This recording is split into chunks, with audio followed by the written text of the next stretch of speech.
Hello, everyone. This is Margaret Manning with 60 and Me. This is the place where women over 60 come to be inspired. My guest today is Cat Kabira. Cat is a yoga teacher in beautiful Bali, and she's joining us today to talk about how to get started with yoga. You know, Cat is amazing. She's actually been practicing and teaching for 20 years. And work with a lot of older people, so she kind of gets what's on our mind and understands the issues that we might be facing, when starting yoga in our 60s. So welcome, Kat. Welcome to the show. Thank you so much, Margaret. I'm really, really glad to have you here today because, a lot of older women started yoga when they were younger and loved it, and then got lost in life and missed, didn't continue. And when we asked them in the community whether they were interested in yoga, about 250 people said yes, but. And I'd like to talk to you about that yes, but, because we know there's benefits. You've talked about that. But you know what? When people start thinking of doing yoga, they come up with excuses and some valid ones. So let's talk about, first of all, the statement that, I'm really not fit enough to do yoga. I'm not flexible. This is my one. Right. I mean, that is probably the most common question that I'm told or that I'm asked. Uh-huh. And to me, my response is, that's why you do yoga. It's going to make you flexible. It's going to get you in shape. And what I like is that it's a kind method of getting in shape and being flexible. Mm-hmm. It's a practice of non-competition, so especially if you're practicing with yourself, then you really get to watch how you might be competing with yourself. But, it's a practice where you come as you are. And what's so fun, especially if there's tension there, is you start practicing every day or every couple days, definitely do it at least 3 times a week if you can. Mm-hmm. And suddenly you'll see, wow, I've changed. I'm more flexible now. I've gotten a little stronger. So it's a method that works. I think that's a reason why it's so popular, and actually why it's something that can fit every age range, because there's so much there. So many gifts there. And it really just starts with committing to getting on the mat. Okay, so we're on the mat. Well, I mean, here's the challenge with older women, and not just older women, people in general, is I think we talk ourselves into, negative situations. I mean, and another thing, a lot of women in their 60s have been very independent and resilient throughout their lives, and they don't like to ask for help. We're very kind of, we're embarrassed to say, I'm a complete beginner, which is what most of the women said, to admit that you don't know anything about this and be vulnerable. So what do you say to someone that says, I'm a complete beginner, I really don't think I can do this? Right. I mean, I completely understand it, because I go through myself when I want to try something where I get intimidated because I want to be perfect. I'm really good in certain arenas, and now you're going to see what a terrible dancer I am, and so I understand, and I think that's where it does become important to first acknowledge that we all have that insecurity that shows up whenever we're going to try something new, and the freedom when we drop that I need to be perfect. And I mean, that's actually the only reason why I stuck with yoga compared to any other thing, because I never had to be perfect. It's not about having a perfect body. It's not about some perfect yoga, but there is no perfect yoga pose. And it actually is a practice of self-acceptance. And it's why it's a practice for, as you have different injuries or different pains that happen, it's not about being a certain way. You're not trying to fit your body into a certain pose. It's really about, here I am. I'm listening to myself today. Wow. And I think that's I know I keep talking about this, but it's an attitude shift of getting on the mat and really, okay, I love and accept myself as I am right now. Because let's get real. It's really easy for us to love and accept ourselves when we feel beautiful, when we feel vibrant and energized. But, life happens. And I think especially the longer we're here in life, we know what it's like to have those train crashes and loss and bad days and hormone fluctuations and pain that just seems to come out of nowhere and moodiness and so many things not being in control Mm. and you know the human experience.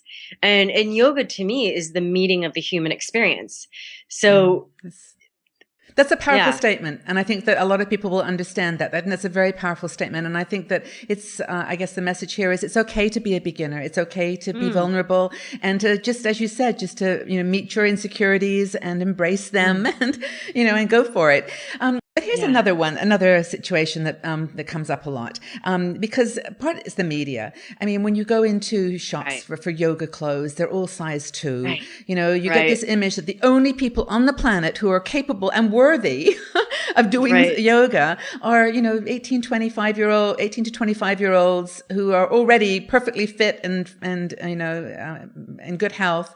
I'm not that. I'm a little overweight. I'm a little bit I said flexible earlier, but I'm just not that stereotype.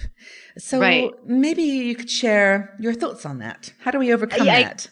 Yeah, I mean, it's something I deal with even, it being in the media, of the, what is this yoga thing that we're portraying and what is the real practice of a yogi? Because on one level, some of the practice, because there are literally hundreds, if not thousands of different kinds of yoga styles.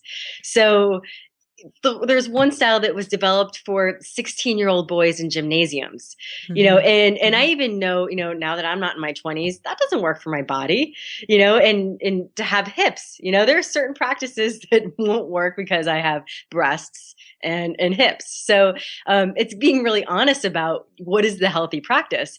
And the good news is because we have literally thousands of styles, there is one that will light everybody up.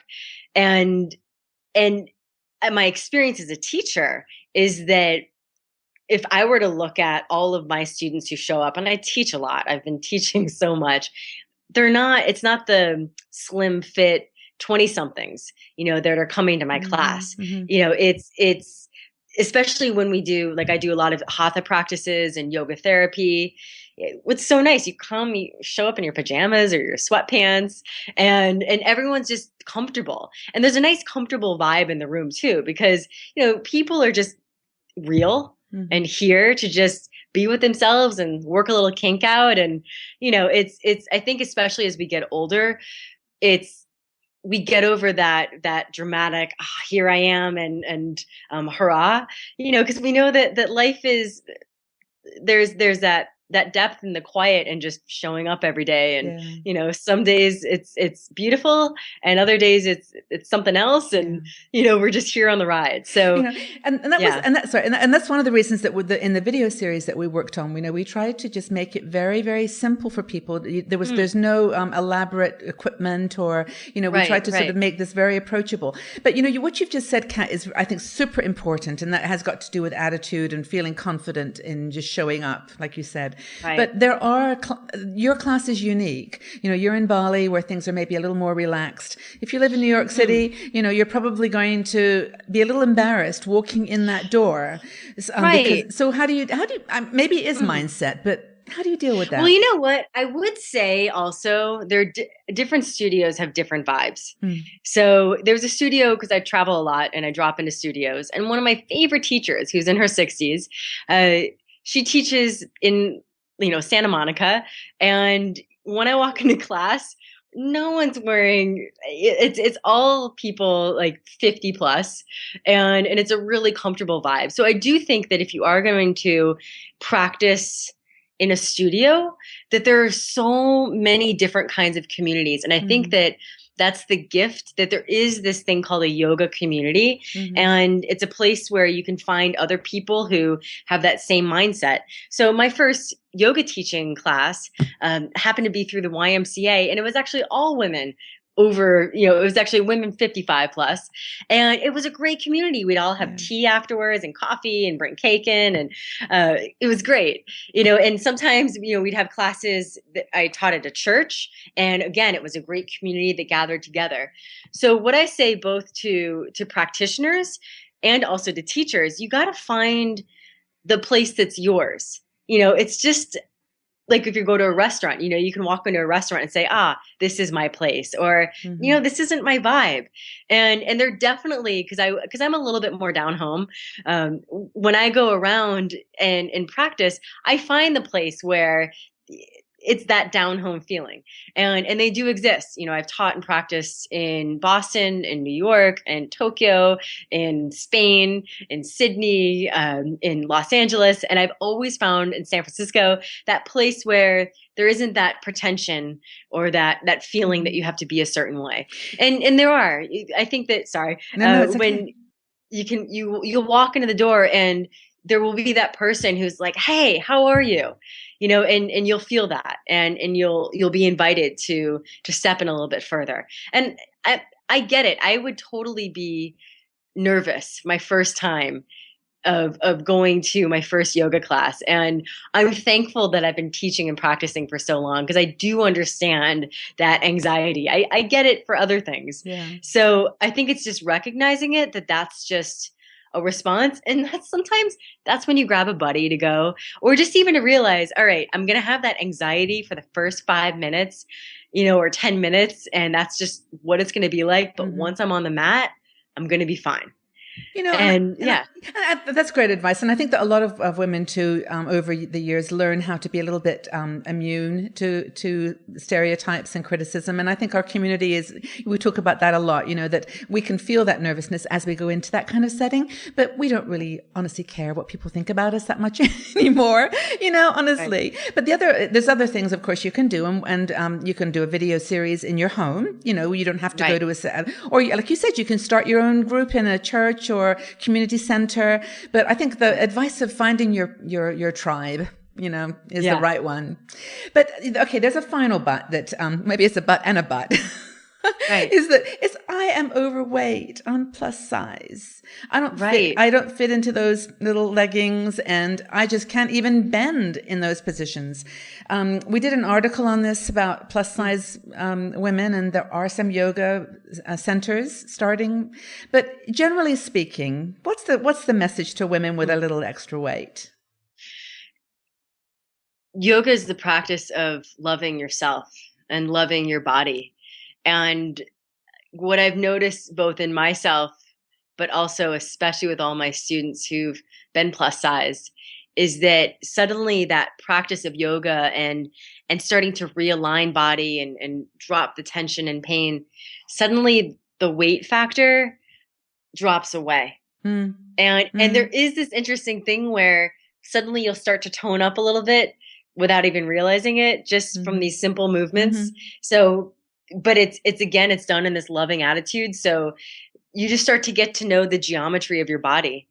And I think that yoga can be one of the most healing practices when there's any sort of body image, or, you know, because what woman doesn't have that, in my experience? Yoga, it's the best thing, you know, and the reality is we all have different body sizes, you know, and I even bring in cues sometimes, you know, if your breasts are a little larger, you got to move them out of the way. And then, you know, and it's something that's helpful. I mean, we all need these different kinds of cues just to learn how to be in our body. And that's, I think, where, again, it goes back to yoga is not about fitting into a certain pose. It's really about making the practice work for you. You know, it's a refreshing conversation. I mean, most of the conversations I've had about yoga have been about the physical positions or about the health benefits, whatever. But I think what we've touched on here in this interview is the emotional side of it. That body image, you know, fear of starting something new, just the fear of the unknown, are all things that can be helped by a practice that's not just the physical. You know, that it includes emotional and the psychological, and you're inspiring. So anyway, I know you've got a fabulous website, catkabira.com. We'll put it at the bottom there. I encourage people to check it out, and especially you'd be tempted to jump on a plane and go to Bali, which is where you practice. But I'm really glad you joined us. Do you have any last words for our women who are thinking about it but have a maybe or a concern? We have something in yoga and meditation called the beginner's mind. And it's that importance to remember to always stay a beginner. And part of that is that joy of being present, because we pay more attention when we're beginners. Mm-hmm. But it's also, this is a huge opportunity to start to make changes in habits, and just small changes in habits. Starting something new can be life changing. And that's what is so beautiful, that this is actually a very simple, small commitment to start to do some different kinds of movements on the every day that are very, relatively easy. And suddenly huge changes can happen on every single level. So there's no reason to wait. I really, there's a reason why I've devoted my life to this practice. Yes. I can't say enough about it. Well, it's transformational, and I am myself looking forward to getting started again. It's been a good 30 years, so I'm looking forward to getting back on the mat. And thank you so much, Cat, for your insights and your beautiful energy. Thank you for joining us. You're welcome. Thank you.